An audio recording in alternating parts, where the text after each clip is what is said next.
Hi, how are you doing? Today we're doing another reading vlog, another spoiler vlog, and in this video I'm reading The Chalice of the Gods by Riordan. This is the 6th book in the Percy Jackson The Olympian series, a new release, and I am so very excited about this because it's, even though we've had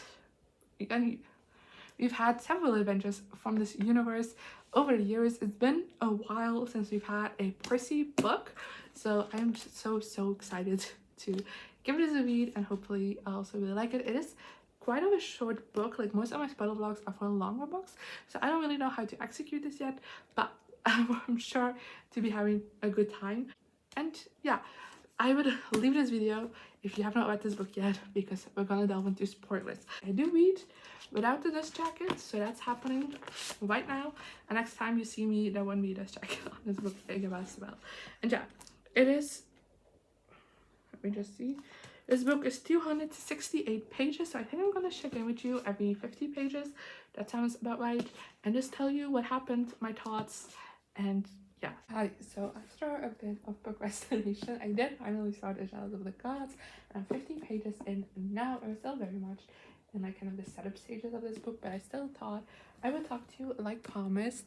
I am annotating this, and like, look at the amount of tabs I have already. What's that in my yellow, which means funny moments? I'm having a fun time reading this. Anyway, let's start.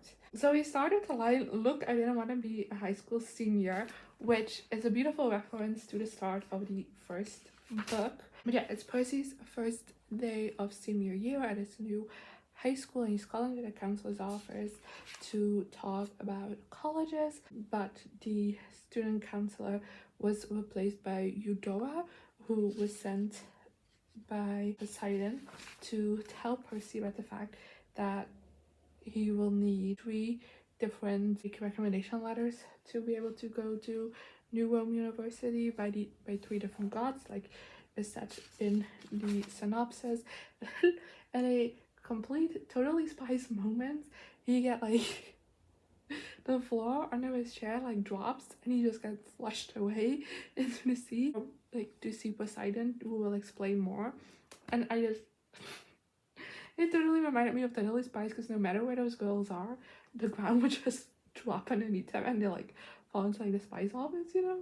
So yeah, there we go. We have a conversation between Poseidon and Percy, basically explaining that he has to do this because he's a child like the big 3, so he's like in depth for like existing. Basically, Poseidon says that Zeus enforced this and says you were never supposed to be born, so you are technically ineligible for New Rome University, and so he has to get these letters of recommendation. Poseidon also mentions that Zeus wanted it to be 25. I talked him down to 3, which thank God. And he can't just ask for the letters, he has to receive them. And then basically Poseidon puts on like this thing where he's asking the gods for like quests for Percy, and in exchange he'll be able to get the college recommendation letters. We have a really cute moment between Percy and Annabeth when he gets back home, and they're like just talking, and just this inner monologue is just like ranting about how much he loves Annabeth, and I died. And then Grover also joins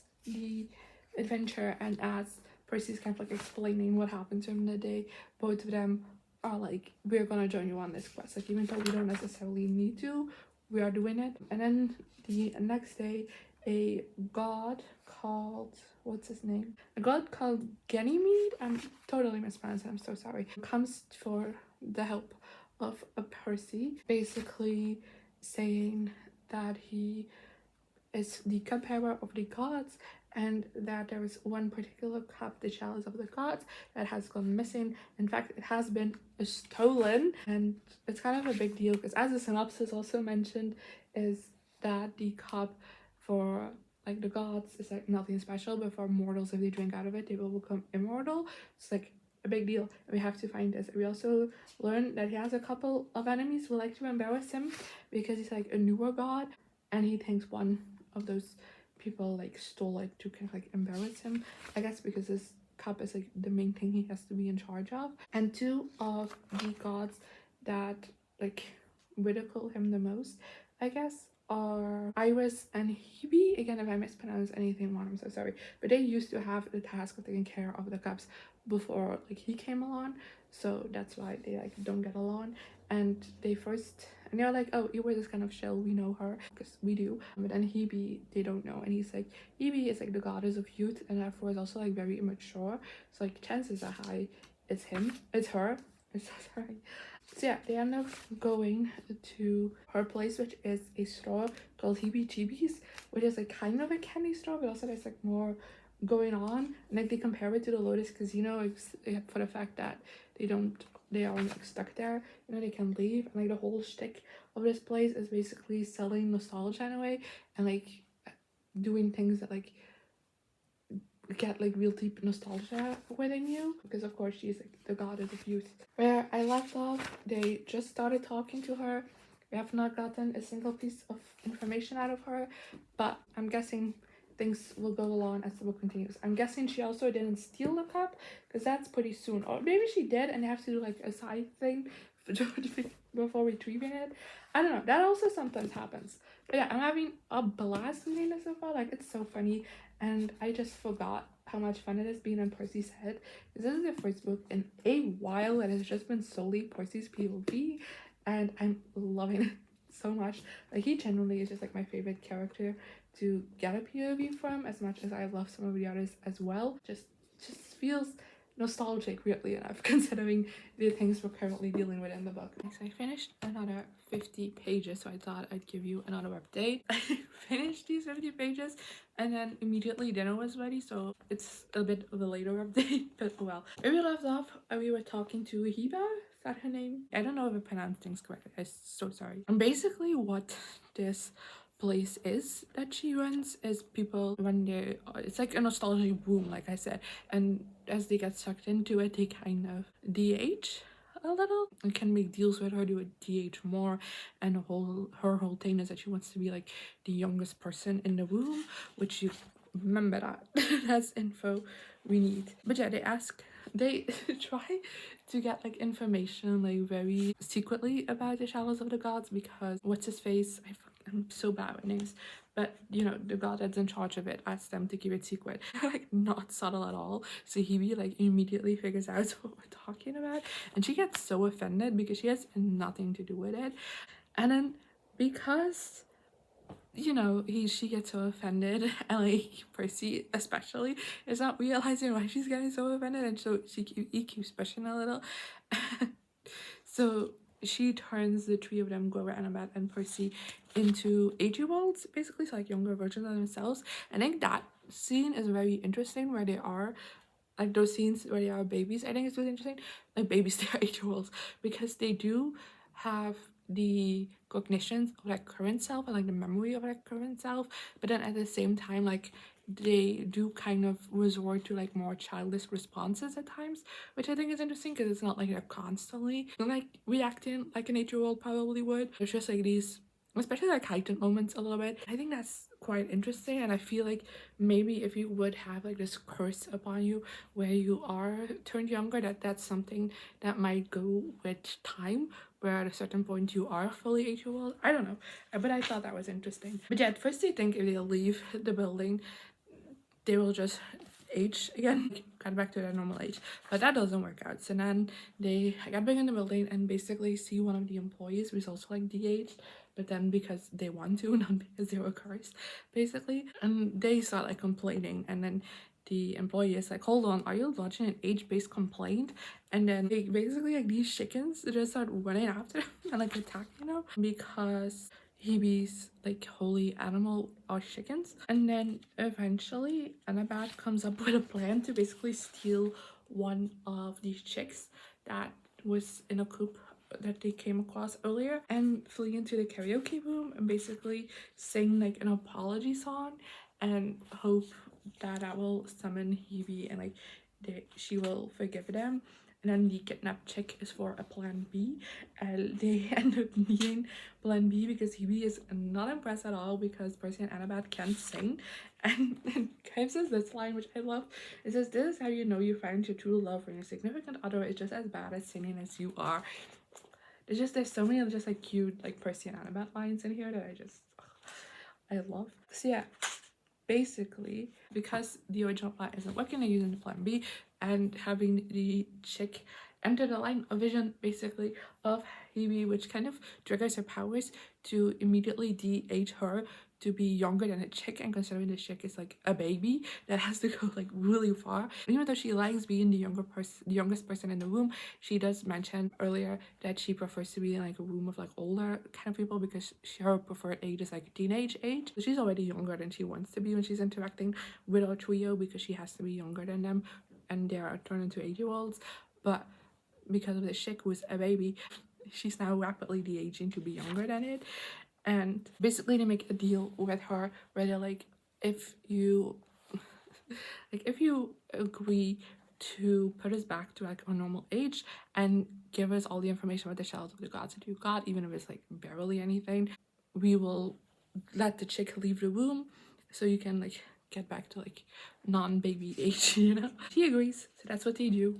And Huey tells them to go to the farmer's market because that's where Iris is selling stuff. And that is on Saturday, so they have a few days off with Percy left because now he gets to do like proper school for a couple of days. And he has a lovely like interaction with Sally, which I really liked, about how Percy basically was scared when he was resorted to like little kid age and how he felt helpless, and Sally just basically like, you were never helpless, you were always like a kid who stood up whenever he was scared and like didn't let anything like intimidate him. And I just thought it was a nice moment. And then on Friday at school, Ganymede shows up to basically just get a little update from Percy about what's going on.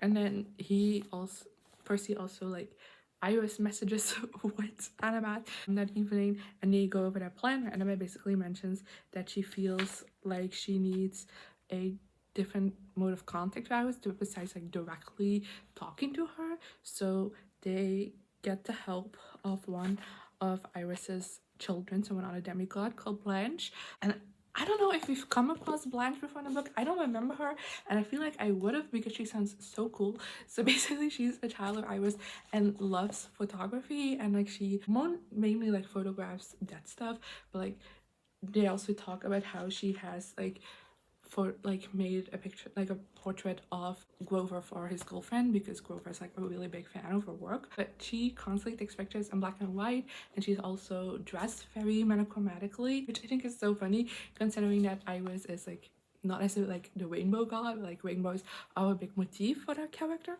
So I think it's kind of funny that her daughter was just like black, white, grays, no colors. But like she just seems like such a cool character. So I feel like I would have remembered her, but I didn't, so hopefully we're not, I'm not mistaken anything. So yeah, Blanche meets up with him the next day to go and talk to Iris, and basically the idea is that if her daughter was there and is the one like introducing the topic, she might let loose a little bit more of information. And that's kind of like where you left off. Like Iris just started talking to Blanche and they basically are just arguing about Blanche wearing color, but we haven't gotten into like the actual meat of the conversation yet. So yeah, like I said, love Blanche. She's gonna be such a small part of this book, I know. As soon as we move on from Iris's part, we're not gonna see her anymore, but like I think she's such a fun like side character. And I'm also just having fun with this. I love when we like spend time with like more of like the minor gods. That's always been like my favorite parts in Percy Jackson. I'm gonna read another 50 pages, which will bring us over the halfway mark point of this book. This book is 268 pages, so be a little bit over the halfway mark. Hi, how are you doing? Another 50 pages have passed, so I'm updating you again. So basically, Blanche makes a deal with her mom saying they're not accusing her of theft, they just want information and she's not allowed to zap or curse them. And then after they make that deal, Blanche kind of like pops off, it goes away, and basically the deal Annabeth made with Blanche for Blanche's help is that she gets to take pictures of Grover, which like seems like a win-win because Grover loves Blanche's pictures. So yeah, then they talk to Iris, and of course she has nothing to do with it because she like doesn't like, it's the same thing that Hedy kind of said, where like neither of them is like interested at all and like stealing Ganymede's like job. Like they had that and like I'm glad to get rid of it because it's not fun. Like, I can imagine it just like, you know, basically being a waiter to the gods. Like, sounds like hell to me too. And basically Iris decides to like try and find some information because she says she has a hunch of who could have done it, so she is gonna discreetly try and get some information. But in return for that information, she wants a crew to go clean like her staff. Like, she has this rainbow staff from when she used to be like the messenger god, what Hermes is now, and she can create like rainbows with it and stuff. And she says she misses like using that staff to travel and like create beautiful rainbows, so she wants it to be like cleaned in the Allison River, and then like she will give them the information that she comes across. But comes with a caveat because the Allison River is full of kind of like monsters cleaning themselves, like serpents and furies mainly, and the crew is not allowed to attack them because she wants a cruelty-free quest. And then Percy meets up with what's her face, with the counselor from like the start, to because the Allison River is well hidden because so many monsters like comes to wash themselves in there. It kind of like stinks, so he keeps it like, the river is like hidden so that people don't find it easily. So they decide to go talk to that counselor because she can know stuff. And she does. She tells them about Allison, and mainly how Allison just like doesn't like people visiting the river. So she is a bit hesitant at like telling Percy where the river is, but she does end up transporting him there. And actually like it's filthy and like he can barely find like anything, but like it's not too far away. And because he doesn't have the staff currently, he decides to go back the next day with Annabeth and Grover, and they come up with like this grand plan to kind of like distract the snakes.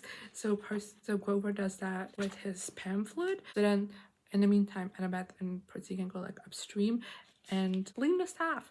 And then Percy actually comes across the river god Allison, and like I said, he doesn't like people there, especially not demigods, trying to dirty his waters even more by cleaning his staff. They have like this actually kind of funny interaction where Allison is just like constantly coming up with sarcastic remarks, and Percy just like is taking them too hard at first, and then later is like, oh shit.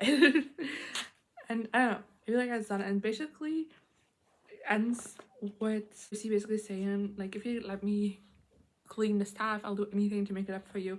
And he is like, anything? Perfect. I've always wondered how long it would take a son of Poseidon to drown. Let's find out.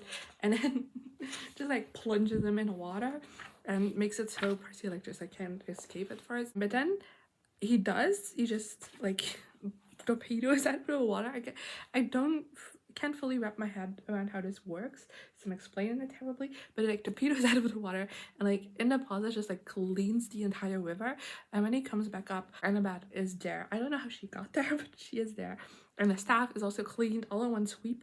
And now Allison's happy, and then Annabeth is basically like, you take the staff and go and distract the snakes so I can go save Grover from them. And then just like Percy's like, oh, but then what do I have to do to like get rid of them myself? And Annabeth is just like, you'll figure it out. And he does use this staff to kind of like hop along and distract them, and use the rainbows to distract the snakes and kind of like follow him. And then he trips over a stone for a walk, and then he's kind of in trouble because the snakes are coming onto him closer and closer. And then he starts thinking about Annabeth and he wishes he could tell Annabeth he loved her before getting attacked. And then she just like shoots into the air. This is really funny. And I asked myself, Percy, why are you doing that? I don't know, I answered, because I'm not very helpful. I talk to myself. Basically, he figures out that it's a messenger staff, so of course when he thinks about delivering a message to someone, the staff will like go to that place. So he joins back up with Grover and Annabeth, and I'm just like, how did you do that? And Percy explains it, and they're like, whoa, oh cool. Yeah, that's where I left things off. So I'm gonna read another 50 pages, which will reach me to page 200, which means it's my like the final update before finishing the book, so it's gonna be interesting. Hi, another 50 pages have passed, and I'm like so into this book now, so I kind of don't want to do this update. I just want to finish it, but I'm doing the update. Okay, so where were we? Okay, yeah, we left the river, and then the next day, Annabeth and Percy go to Iris while Grover is having his photo shoot. And basically, Iris is really happy with her staff, and then kind of wants to distract Percy and Annabeth from like actually remembering that she was supposed to give them information, but they do. And Iris tells them that it's the person that they're looking for is in the Greenwich village, and his name is Gary, and she seems like extremely scared of him. So they are like, huh, because they can't remember Gary.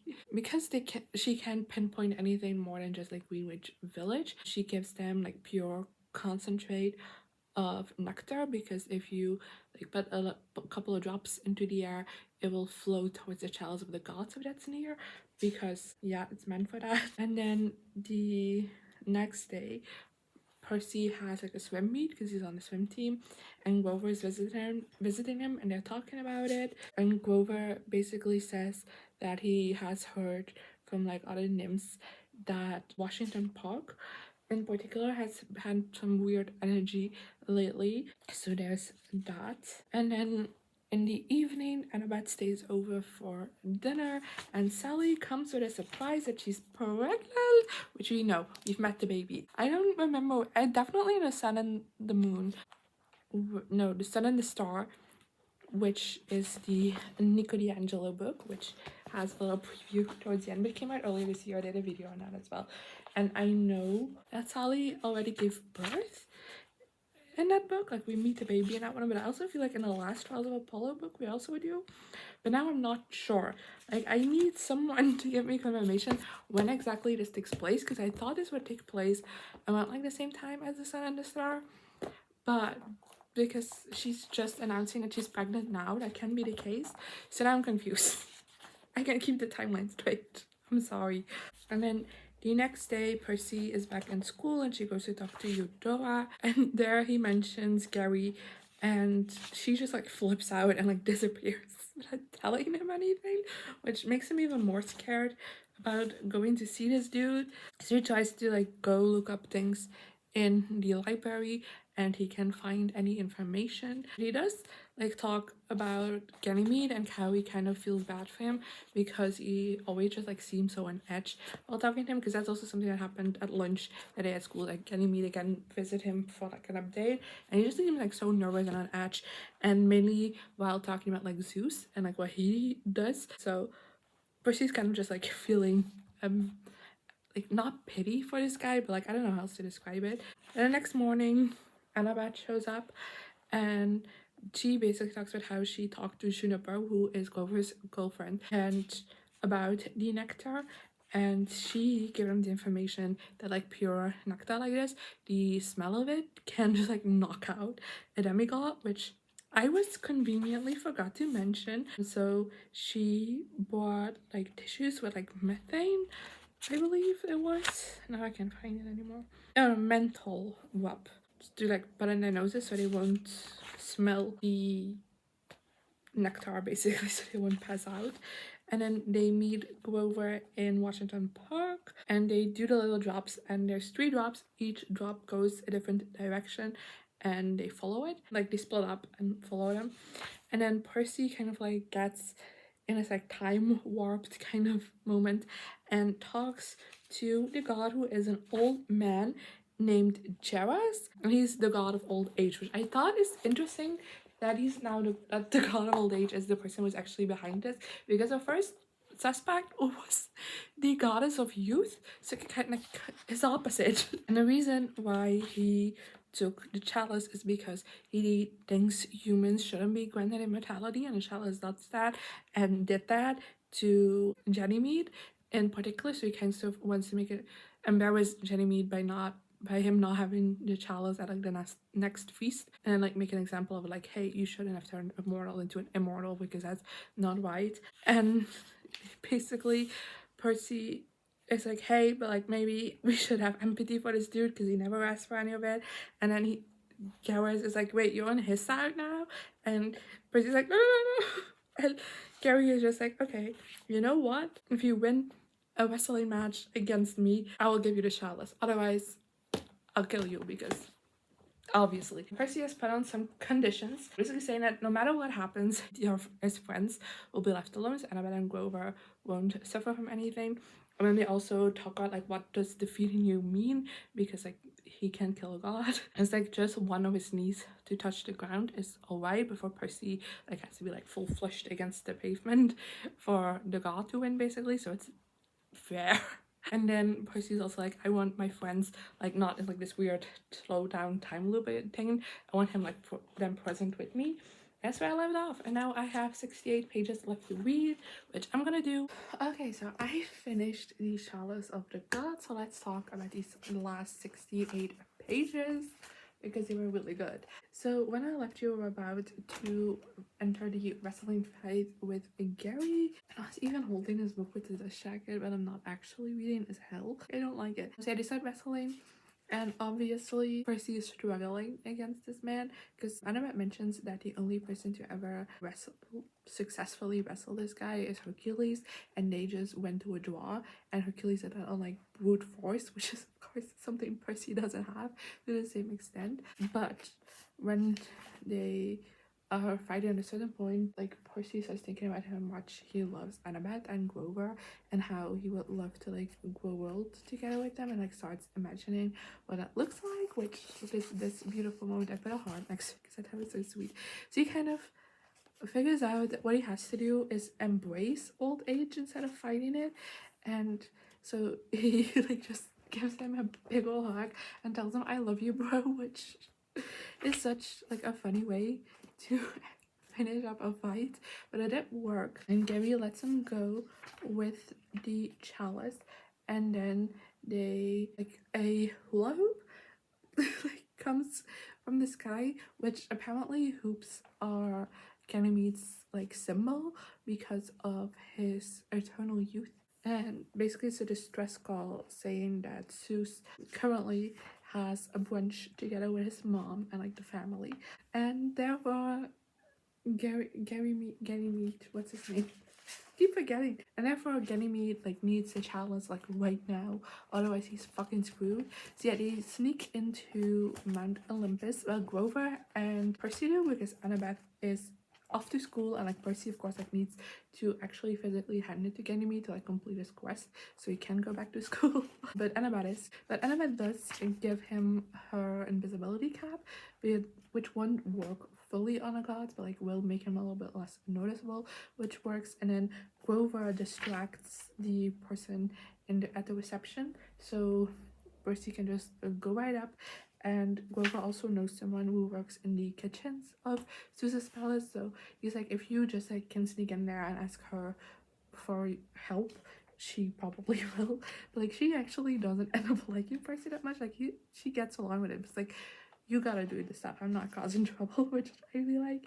Another person in the kitchens named Barbara actually is a really big fan of Annabeth, and she's like, if you can like arrange me a meet and greet with a picture and a signature, I'll help you out. And like Percy hides himself in like a pastry cart, you know how old school TV shows do it, to like try and get the chalice to Ganymede, which obviously doesn't really work that well. And like Percy doesn't really get caught, but like it's hard to like maneuver the cart.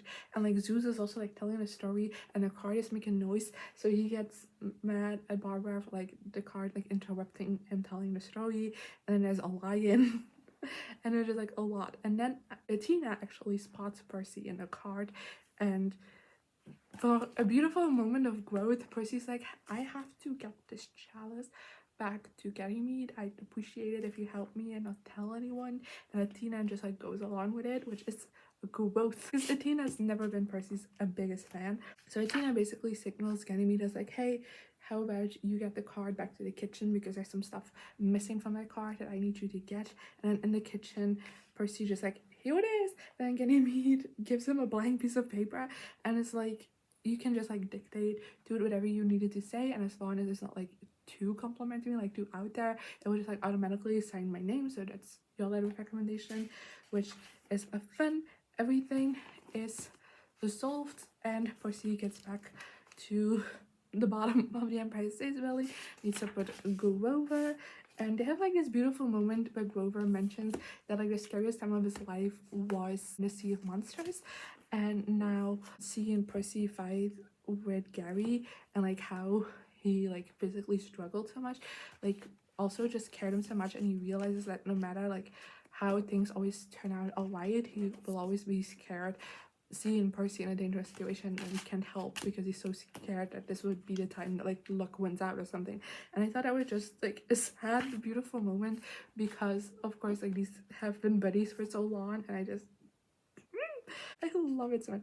Like honestly, I know it's too late to say this because I'm assuming if you're at this point in the video you have read this whole book, but this is just like perfect. Like if you love the Golden Trio and you want more of them and just want to see them like be friends and like talk about how much they love each other, like this is just like the perfect book for you, because oh my god, it's so beautiful. And yeah, then Grover offers to bring Annabeth's cap back to Annabeth so Percy can go to school as well. And at school we have another beautiful moment, because when he arrives at school, the receptionist is basically like, oh, I'm just have your dad on the phone, and he warned me about you being late. It's like no problem. You can talk to him, and Poseidon just like goes into like this speech about how he's so proud of Percy and how he never really realized it, and it's just like this small moment, maybe like fighting with Gary, that made him realize just how like proud he is of his son. And I nearly sobbed again because it's so beautiful. And then before Percy can go to class, he gets stopped by Eudora to go into his office, kind of like talk things through. And I basically just like get reminded that we need like 2 more of these books, so like 2 more quests to do. I'm assuming it's gonna be like 2 more books.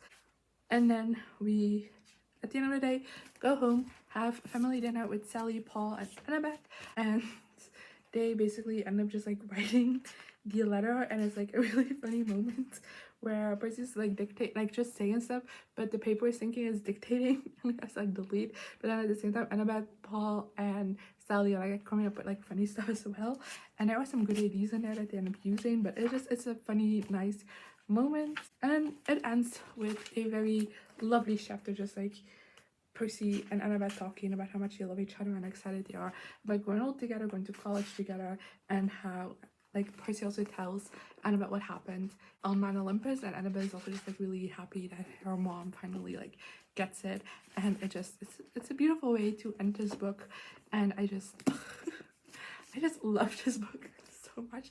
Like it's a 5-star, no doubt, which I'm glad for, because it continues my Percy Jackson and the Olympians series streaks of 5 stars only. The only Rick Riordan series that is like fully 5 stars. So I was a bit scared going into this that this wouldn't be a 5-star, just in case it broke the streak. It doesn't. I'm very glad to say that. And I just, if you're a big Percy fan, you'll absolutely love it. It's, again, Golden Trio moments, like so many that are just so nice and so lovely. And I feel like this is not technically like a cozy fantasy, but I feel like it feels like it a little bit because it is so low stakes compared to all of the other Percyverse books we got. Like there's no doomsday we're leading up to.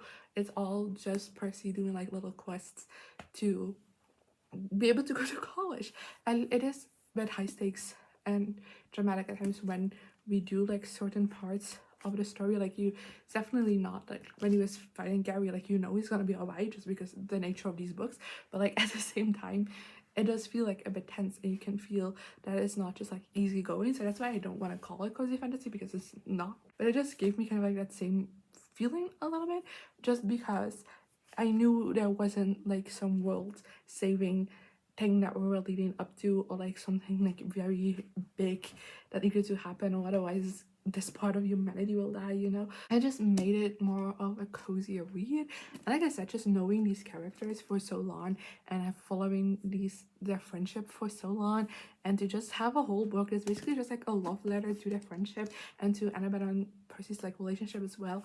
It just was so nice, and I also just had a blast reading it. Being in Percy's point of view is always amazing, and I laughed so much, and I actually think the story was also really fun and captivating, and yeah, a perfect installment into this series.